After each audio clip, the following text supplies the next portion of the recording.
This is The Transition on Atlantic Television Network.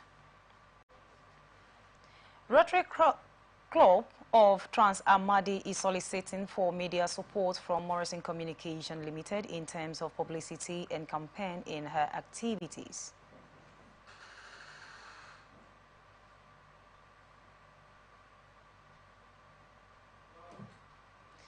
Rotary Club of Trans-Amadi, led by its president-elect Felicia Obioma Baba, met the call when she led her management team on the familiarization visit to the management of Morrison Communication Limited.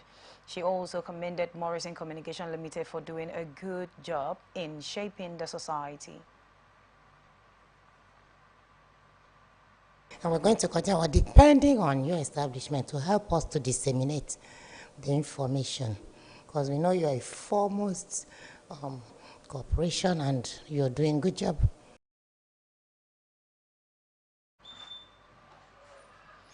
Responding, MD CEO Morrison Communication Limited, Dr. Chinyere Igwe, congratulated the new executives of the Rotary Club of Trans-Amadi and assured them of continuous support. On that, I want to appreciate the club for remembering that this organization has been partnering with them. Because I told you that last year, we partnered with you effectively. We are there for you. In fact, the head of programs was one of your judges, because we were one of the judges on the program. Yes. Yeah. So we like to say that we participated. Even both our television covered the events. We put ample time, which if you want to evaluate it in commercial time, you want to billions of naira. So that is part of our own, doing our own community service through Rotary. Dr. Igwe also called on the club to join in a call for government at all levels to do what is right for the benefit of the citizens. Every opportunity that we have for the supporting the association. Progress. Thank God for that. I also want to commend you in your not too far work you did at the Port Harcourt International Airport. Anytime I come down, I'll see it. Rotary Club of Trans-Amadi. See, continue to do, keep it up. For us as an organization, we believe in giving back to society. By training, I'm a lawyer. Who would have asked what I do in the media industry, but it's a way of giving back to society. And we are very happy doing it. And we continue to do it until our last breath on earth. And those who are alive will continue from where we come.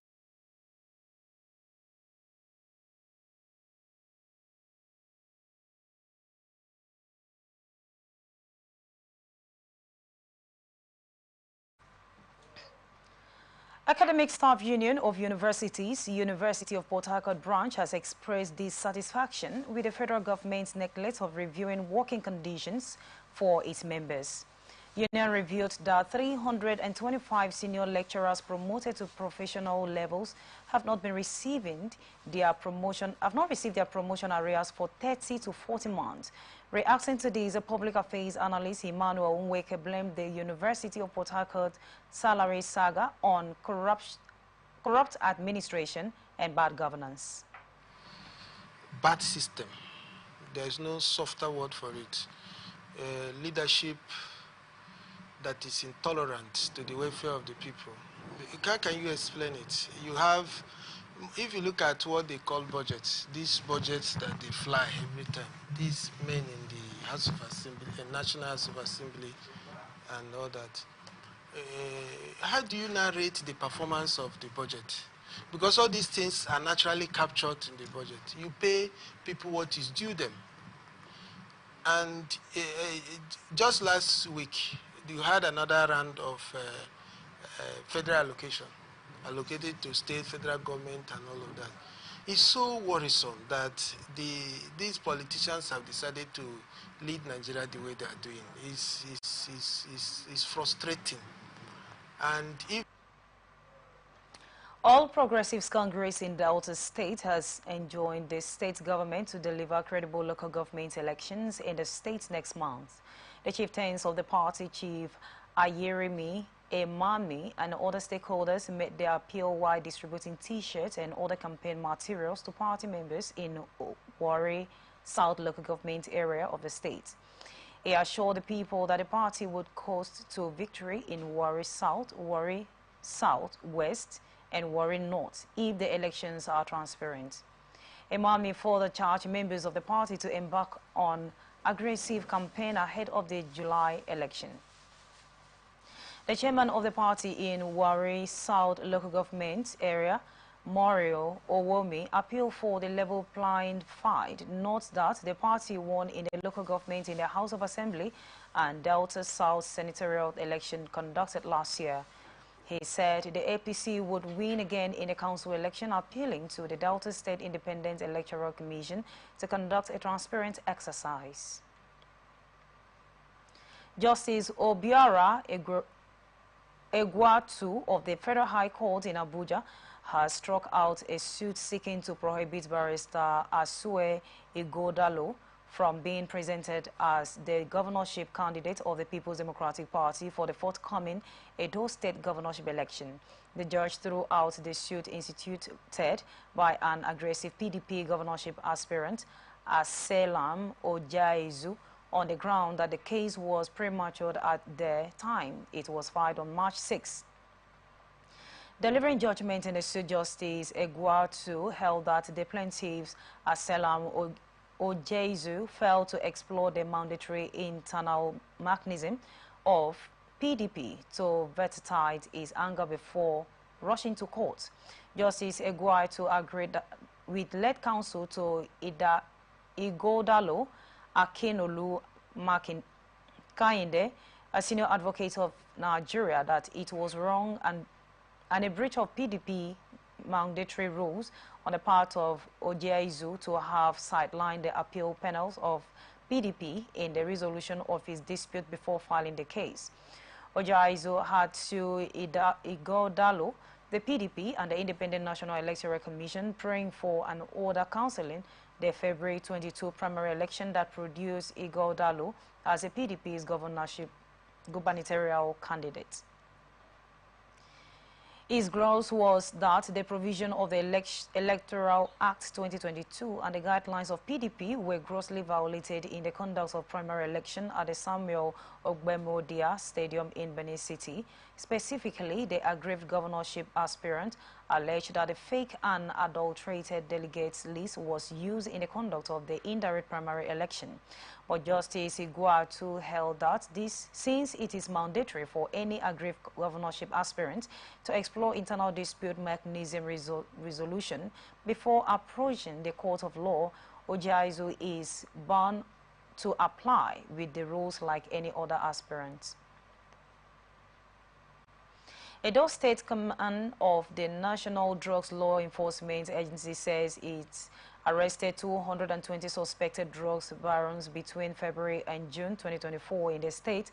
ATN reported that the state commander of the agency, Mr. Carles Alumana, disclosed this during an event held to mark the International Day Against Drug Abuse and Trafficking in Benin City. He added that the agency secures 18 convictions while the trials of 115 suspects are currently ongoing at the Federal High Court in Benin City.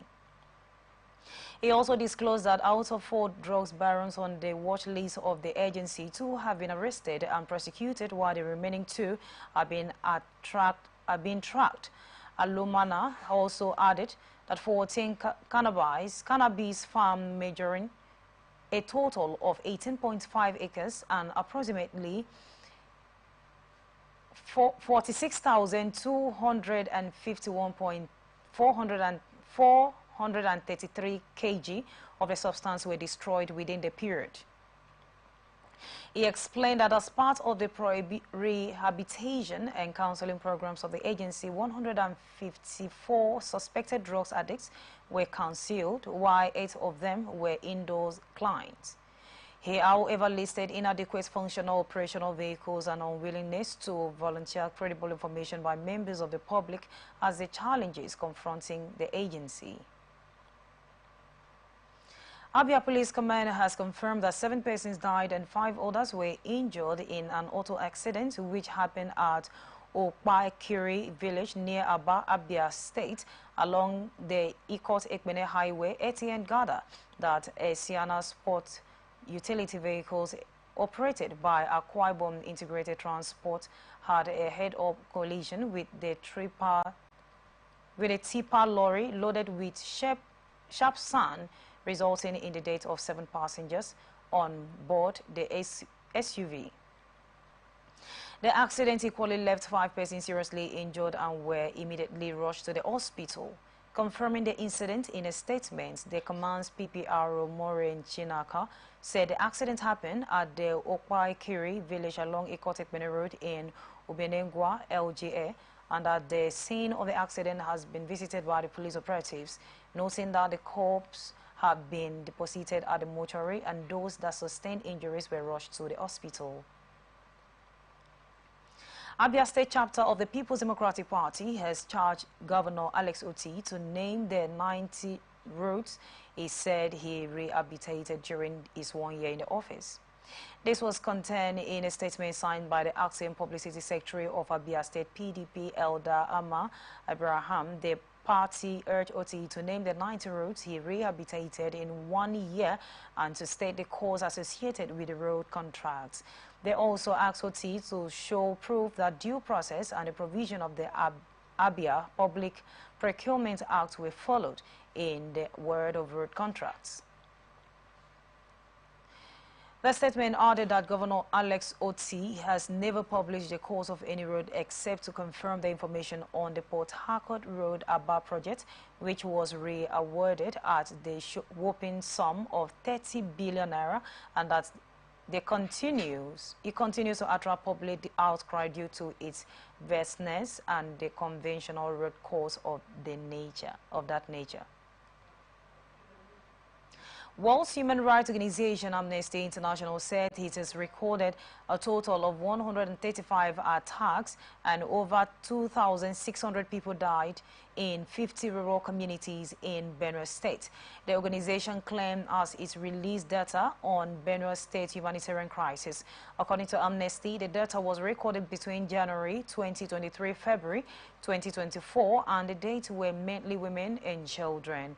It also said 18 out of the 23 local government areas have been affected by insecurity, leading to a displacement of people.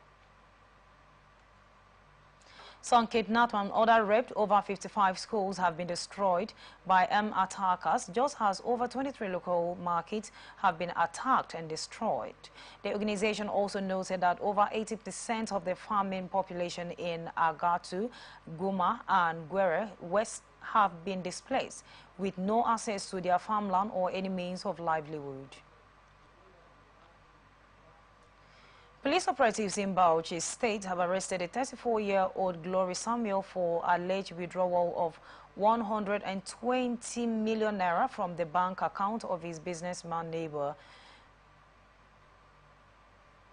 ATN learned that Samuel victims have shared a market space with the suspect where they spent about 15 years together selling different items. Spokesperson of Bauchi Police Command SP Hamad Wakiri in a statement said the arrest followed the complaint lodged by the business person to the police over the suspicious and unauthorized withdrawal of 2 million naira on the account on April 1st, 2024. Samuel allegedly exploited his neighbor's trust by deceitfully borrowing his phone and installed finance app which enabled him to transfer the phone to different bank accounts on various occasions. Police said items recovered from Samuel includes 8 tricycles, 35 million in cash, 2 uncompleted buildings, 6 bags of cocaine charcoal, 30 bags of fertilizer, 2 motorcycles, and 2 industrial sewing machines. While trying to evade questioning from his uncle and girlfriend about the sudden charge in the lifestyle, Samuel assured them that he was earning money through an online business which they inquired about his new income. On completion of its investigation, the police said the suspect will face legal charges in court. Kaduna State chapter of the People's Democratic Party has appealed to Governor Uba Sani to, without any delay, announce a date for council elections. The party emphasized that appointing transition committee chairman to administer the council was not in line with Nigeria's constitution. According to the party's state chairman, Felix Hassani Aye, PDP are battle ready for the local government elections and there's no room for caretakers in the constitution of Nigeria. He called on the APC government to set up and announce a program for elections. In addition, the PDP demanded that the electoral body in the state, KADSIE-COM, should demonstrate its independence from the ruling All Progressives Congress APC during the council polls across the 23 local government areas. Former Governor of Kaduna State, Malam Nasiru El-Rufai, on Wednesday dragged the Kaduna State House of Assembly to court over his indictment by the House Committee in its probe reports. Malam El-Rufai, who filed a fundamental rights suit at the Federal High Court in Kaduna against the Kaduna State House of Assembly, said the House Committee did not give him a fair hearing. The suit challenging the House Committee report, which alleged that the former governor was involved in money laundering and other financial infractions. During this tenure, the governor of Kaduna State was fired by El-Rufai's lawyer Abdulrakim Mustafa San. ATM recalls that El-Rufai's administration was indicted to the tune of 423 billion naira. On March 30, 2024, Governor Obasani revealed during a town hall meeting that the state faced a substantial debt burden of $587 million, 85 billion, and 115 control disability liabilities inherited from the previous administration.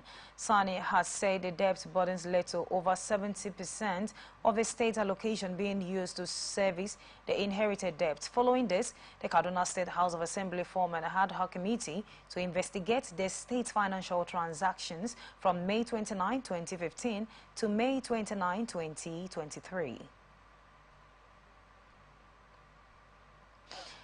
Tragedy struck in Reban village, Kuru local government area, Kaduna State, on Tuesday after 6 teenagers drowned in the Imban River. ATN learned that the incident happened while the teenagers were returning from a junior WAEC exams at about 5:30 p.m. The victims were students of Government Secondary School Fadan Chaiwi, writing the exams African Junior Second School Examination. The National Public Relations Officer of Reban Development Association, Pastor Simon Ishaku, who confirmed the incident to ATN via a telephone on Wednesday, disclosed that 3 dead bodies have been recovered and buried amidst tears. They explained that as of now, there are still 3 missing, as locals have been able to recover them out of the river. Minister of the Federal Capital Territory, Nyesom Wike, has approved the relocation of traders and others in Akpo Mechanic Village in Abuja to Wasa.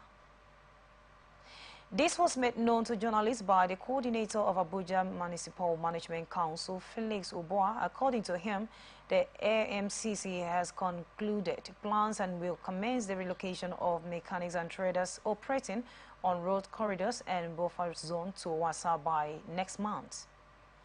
Uboa explained that the move brings resolution to over 50 years of conflict that has plagued the Akpo Mechanic Village, adding that the new location in the Wasa community will be a permanent solution.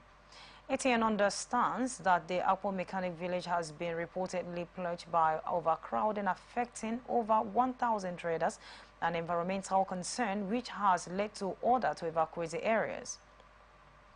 The development resulted in demand for traders and mechanics to provide their need, conflicting between over 50 unions, which have now been consolidated into 4.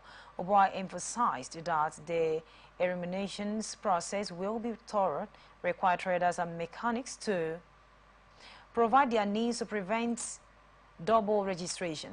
He also clarified that allocations will be made to individuals, not unions, but union cooperation is necessary to facilitate the process. Niger State Ministry of Mineral Resources has embarked on a crucial mission to investigate and shut down several illegal mining sites in Mina, Niger State. A press statement issued by the information officer of the ministry, Ms. DB's Morin, made a disclosure on Wednesday in Mina, adding that the operation commenced on the same day, June 26, 2024. The team was led by the Permanent Secretary Alhaji Yausa Mohammed Nahauni in conjunction with ministry officials, some directors, a senior special assistant to the commissioners, and police operatives from the State Command of the Nigerian Police. They were joined by personnel from the Nigerian Security and Civil Defense Corps and the State Forest Hunters to ensure a comprehensive approach. The statement added that during the visit, various locations were thoroughly inspected, including the premises of the private universities El Atmain University, Brighter School Road, T. Mama areas, and Mandela Road, Changchanga Bridge, and Federal Government College Staff School. It stated further that all these areas were suspected of engaging in unauthorized mining activities by some suspected artisanal miners, emphasizing that as a result, a significant number of women, men, and even children were taken into custody. Morin, however, noted that considering decision was made to promptly release them. On the other hand, 7 men who were apprehended have been handed over to the police and transferred to police custody, awaiting further legal action. Internal displaced people in Niger State have cried out over lack of food and medicals in their camp and have therefore called on the government to salvage the situation. ATN investigation revealed that the IDPs numbering over 42,000 are being camped in educational institutions and religious places of worship in Shiroro, Moya, and Rafia local government areas of the state. The IDPs, mostly women and children, were displaced from their ancestral homes as a result of banditry and terrorist attacks, which led to the killings of several men in the communities. The investigation reveals that apart from shortage of food items and medicaments, the IDPs also complain of the congestion, with not less than 80 of them being accommodated in one classroom. Also, cases of malnutrition have been reported in the camp, with 50 children from the Zumba IDP camps reported to have undergone treatments for lack of adequate food.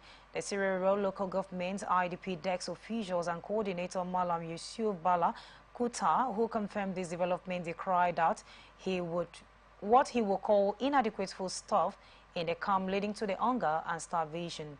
Though Bala Kuta said some governmental organizations,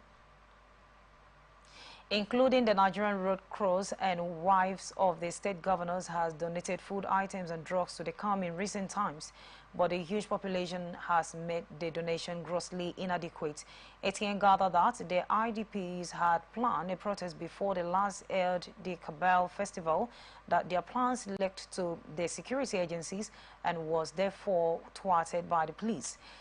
The State Commissioner for Humanitarian Affairs, Alhaji Baba Suleiman Yumu, when contacted by ATM, confirmed that there are over 42,000 IDPs from 75 communities in various camps in the state. You are watching Transition on Atlantic Television Network. We return after the short break.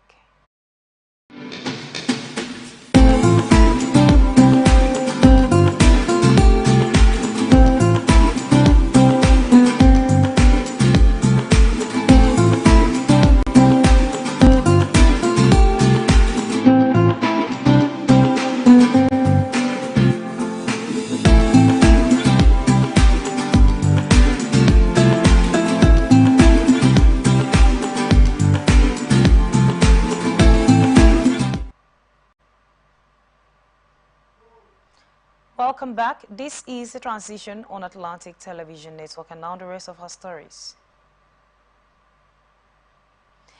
President Bola Tinubu has directed a sitting up of an inter-ministerial committee to oversee the Coral Emergency Operations Center being operated by the National Center for Disease Control. Briefing correspondent after the meeting of the country at the Presidential Villa in Abuja, Minister of Health and Social Welfare Mohammed Ali Pateh said the committee comprises representatives from the Federal Ministry of Health, Finance, Water Resources, Environment, Youth, Aviation, and Education. According to him, state governments are to ensure that Nigeria makes progress in reducing open defecation. Pateh also disclosed that at the moment, 81 states have recorded 1,528 cases in Nigeria with deaths. Pateh also emphasized the need for a multi-sectional approach to tackle the outbreak and to ensure that it's contained. He added that resources were deployed to 21 states to help them respond to cholera, improve awareness of the populations, hand washing, hygiene, sanitation, in addition to treatment with drugs, intervention fluids. Vice President Kashim Shettima has said that the President Bola Tinubu is not working against the interest of northern Nigeria. Shettima made these statements on Wednesday in Kano while receiving a federal government delegation led by the Chief of Staff to the President, Femi Gbajabiamila, on a consolidated condolence visit over the death of his mother-in-law, Haija Mariam Abubakar. The Vice President cited the appointment of the two Ministers of Defense, the Chief of Defense Staff, and the Chairman of Police Service Commission, among others, all from the North, as evidence of President's commitment to the region's growth. He therefore called on Nigerians to support Tinubu's efforts in Nigeria great, stressing that governance transcends political parties' affiliations. Shettima emphasized that the country's unity and progress were more important than party differences. He cited the support he received from the Kano state government, led by Governor Abbas Yusuf of the new Nigerian People's Party, during his time of bereavement. Shettima said that the country has moved beyond politics and was now in the act of governance. Emphasizing the need for the collective effort to achieve greatness, he reminded that Nigerians' greatness was a collective responsibility and that political party affiliation should not be a yardstick for division and destruction.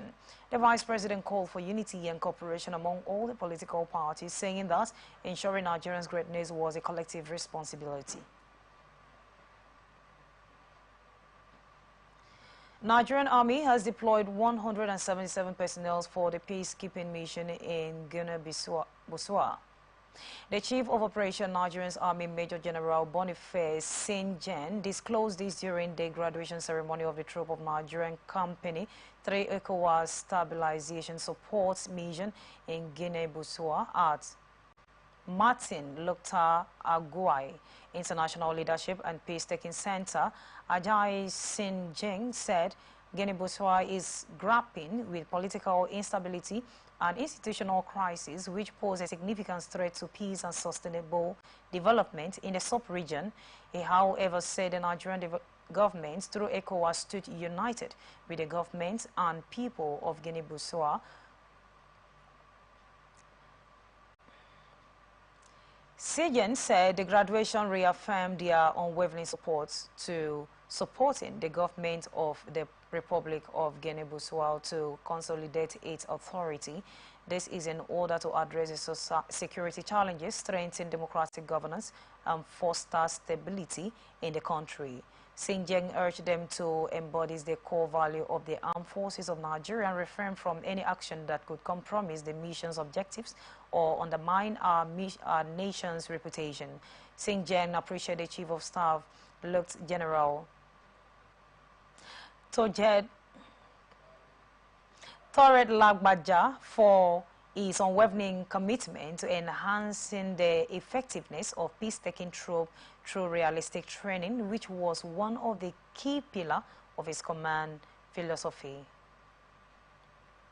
Nigerian Air Force Management Agency has received approval from President Bola Tinubu to upgrade its surveillance system. Managing Director of NEMA, Engineer Hamad Farouk, who disclosed this in Abuja while receiving a delegation from the Nigerian Air Force, NAF, said some critical staff of the agency would visit Spain to inspect the facilities and engage technology solution providers. Farouk also stated that the NAF remained a valuable friend of the agency with regard to the safety and security of their country's airspace. He recalled that the collaboration between the two agencies over time has been critical to the substance of airspace safety and security in Nigeria. In his remark, the leader of the NAF delegation, Air Vice Marshal Abubakar Abduradik, said the NAF has recently enhanced its capacity to secure the nation's airspace with new platforms designed for national air defense and stationed with the Air Defense Group in Makurdi. Abduradik stressed that the NAF has also completed its day training and was close to finishing night training, which would enable rapid response and interception of any intruders in Nigerian airspace. He added that improved collaboration and partnership between NEMA and the NAF will sustain the current security and safety in the nation's airspace. Analysts have stated that elites are involved in the business of drugs trafficking and abuse following the NDLA concern over the increasing rate of drugs trafficking and abuse among elites. Speaking on Atlantic Society Watch, a public affairs analyst Samuel Davis expressed his view on the development. The drugs would help them deal with issues, and of course it's also a business. So the people who are selling the drugs are marketing their product, and that's why the angel is having problem. Now, given the pressure, societal pressures that we have, a lot of people are beginning to be attracted to that fake freedom, fake liberty that drug tends to offer. And also with the marketing strategy, people who are selling the drugs are going everywhere.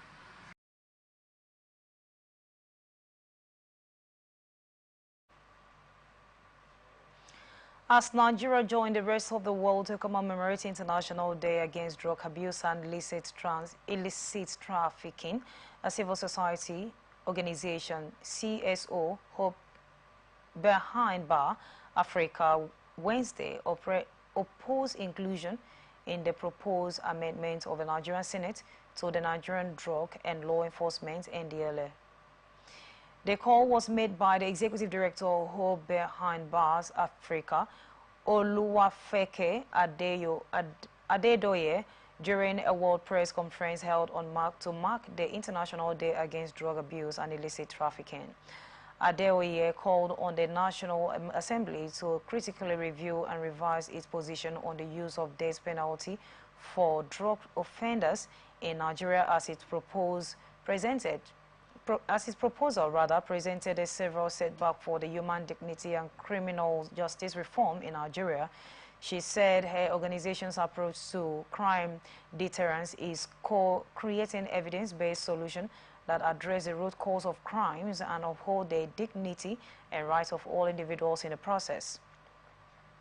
Meanwhile, according to her, death penalty lack deterrence effect associated with drugs trafficking, which countries with high execution rates for drugs offense, such as Iran and Saudi Arabia, still face serious drugs problem. And now to business reports. Analysts have stressed the need to review taxation rates across the country following President Bola Tinubu's pledge to strengthen the organized private sector and rebuild the country's economy.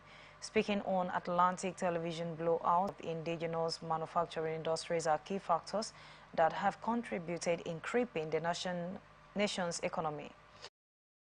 Government came and then they increased the electricity bill you're going to pay, so which means you're going to incur more cost operating. and they say they want businesses to thrive. Yes. Meanwhile, they are taking more money from you on how to survive. Because when the employer pays so much tax, because it's tax now, if you increase tax, it's going to pay more for electricity. And then when you move into what you call band A, electricity tariff is now multiplied by 3. So if this man used to make 100, used to pay a bill of 100,000 naira every month, he's going to pay 300,000 naira. And then on top of that, you've also increased fuel prices. You've removed the fuel subsidy, and then the refineries are not working. Dangote is complaining, everybody's complaining, and so the work he has to pay if he's if he's going to depend on diesel, he cannot even dream it. Speaking further, Google cautioned the citizenry on the need to abstain from crimes and other unlawful acts, adding that the government may not concentrate as should on providing for persons in the correctional facilities, considering the economic state of the nation. But hasn't provided chairs for school children to go and provide accommodation for criminals. Is that what you expect? You expect a government that has not provided enough bed space for sick people in the hospital, to go and provide food for, convicted criminals. It's not going to work. They have their priorities. You haven't, for those people who haven't offended the society, you haven't taken good care of them. Is it those that have offended society that they're going to take good care of? It's the same thing I'm talking about. Higher yield-seeking investors were on the sideline at the recent FGN bond auction, which recorded lower subscription for the third consecutive month. The Debt Management Office raised only 297 billion naira through its June FGN bond auctions. It auctioned 450 billion naira FGN bonds on Monday, June 24, across 3 tranches, which includes a reopened 9-year bond as well as 5 years and 7 years tenure at 150 billion naira each. This fell short of 378 billion naira sold from the 450 billion naira offered at the previous auctions. At the June bond auction, preferred was given to a long data tenure, selling 229.498 billion naira, 50% higher than offered, with an oversubscription of 229.549 billion at a stop rate of 21.50%. The stop rate of the 5 and 7 years bond were 19.64% and 20.19% higher than 19.29% and 19.74% reported at the last auctions. Those were marginally less than the stop rate on the 1-year Treasury bill, considered less risky than longer date bonds. The stop rate on the bonds is also well below June inflation rate of 33.95%, as price pressure remained prevalent in Nigeria. The current benchmark interest rate stands at 26.25%, a 750 basis points increase from 18.75 at the beginning of the year. Still ahead, international tidbits.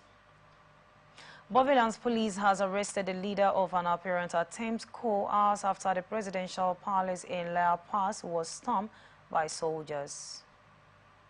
Hundreds of troops and armored vehicles had taken up position on Morelos Square, where key governance buildings are located, while one armored vehicle smashed down the main gate of the presidential palace, allowing soldiers to enter, and incidentally, they all later withdrew. This is coming after the rival military leader in charge, General Jonan Josie Joinga, Zenga said they want to restructure democracy but will show respect to President Luis Arce for now. General Zenga was removed from his role after they made inflammatory comments about Bolivia's former president, Evo Morales, while President X condemned the coup attempt and called on the public to organize and mobilize in favor of democracy. Indian government is demanding for detailed reports from the Tamil Nadu state following media reports that Apple appliance Foxconn was allegedly rejecting married women from iPhone assembly jobs. It's all allegedly that Foxconn had excluded married women from jobs as its main Indian iPhone plant near Chennai, citing their greater family responsibilities compared to unmarried women. The federal law stipulates that no discrimination should be made while recruiting men and women workers. This is coming after the 2018 a U.S.-based rights group has accused the firm of overworking and underpaying temporary workers at its factories in China that manufactured products for Amazon. Also in 2022, its iPhone factories in China saw protests by workers who claimed that they had not been paid certain dues. And now to sports. Everton are planning to sign Wilfred Ndidi, who on a free transfer. Ndidi will become a free agent at the end of this month, having failed to agree a new contract with Lusita City, while Everton, Monaco, Olympique Lyon, and Olympique Marseille are among the clubs for Leicester City. Ndidi has scored 4 goals and provided 5 assists in 32 league appearances for the club last term. Common score owner and assistant manager